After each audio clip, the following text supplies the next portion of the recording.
let's try this next practice to see if that's effective. And there are two examples of this. The white polar bear is one. We actually have shifted towards the panda bear, given the very troubling video that circulated about the very emaciated polar bears. So some of us have had an emotional response to the stimulus of a white polar bear, and so we've used the panda bear too, but also is pizza. So that's another example, is like delicious, cheesy, wonderful pizza. And the idea is that you encourage participants to get in their mind, pay a lot of attention to whatever it is. It's a polar bear, panda bear, pizza. Think about all the characteristics of that they can, and then ask them not to think about it. And to raise their hand whenever they think about it. And of course, hands shoot up very quickly. As a way to illustrate that the avoiding or suppressing thoughts doesn't work. When we say, don't think about that thing becomes quite prominent in our attention. So that these common strategies of avoidance or suppression don't work very well.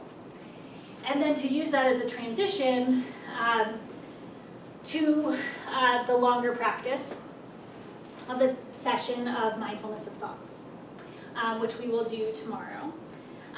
And again, laying the groundwork of both focusing on thoughts, ruminating about them, not letting them go. That's ineffective, typically. But also, so is suppressing them. And so we need a way to deal with thoughts that doesn't involve pushing them away or clinging tightly to them. And that mindfulness of thoughts is a way to do that. So it's a way of observing our thinking, our thoughts, without reactivity. And the practice involves noticing thoughts, watching thoughts passing through the mind, but trying not to, again, cling to them or push them away. Letting them go or letting them be. Both of those phrases can be powerful for different people. To either just kind of let them sit or to let them drift.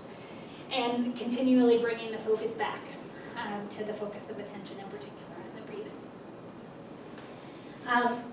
And so, again, to use this practice as a way to underlie that our brain is kind of making sense of what we see and perceiving it, and kind of as experiences that can be pleasant, unpleasant, or neutral, but that we can watch them and let them drift past instead of holding on or pushing them away. So those are the formal practices as part of reflections.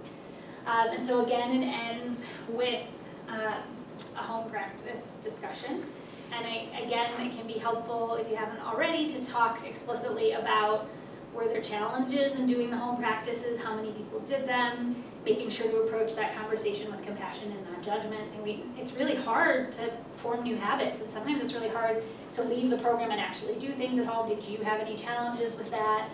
And it can be helpful to encourage discussion about what worked for you. Was there anything that helped you remember to do practices or encouraged you to? And hearing those ideas from other group participants can be really helpful.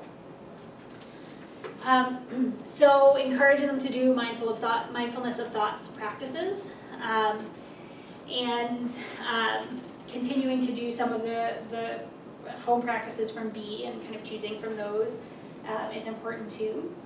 Continuing to do 3 mindful breaths, using those 3 dots as an important reminder to stay present, focused, and return to the breath. And then there is in the handout a list of tips called Dealing with Troubling Thoughts.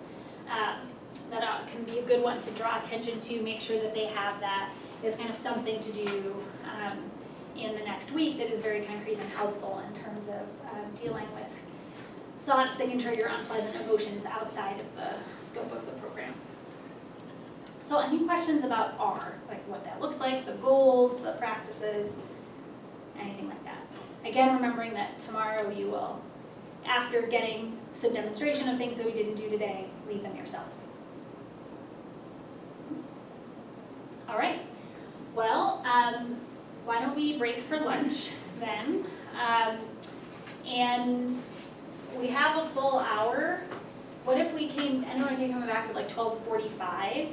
So just shy of an hour, does that work? Or do we want a full hour? Just thinking in case this afternoon we get a little bit behind, that we'd have some opportunities for catch-up. All right, so we will meet back here at 12:45, and you, of course, can leave stuff in the room. All right.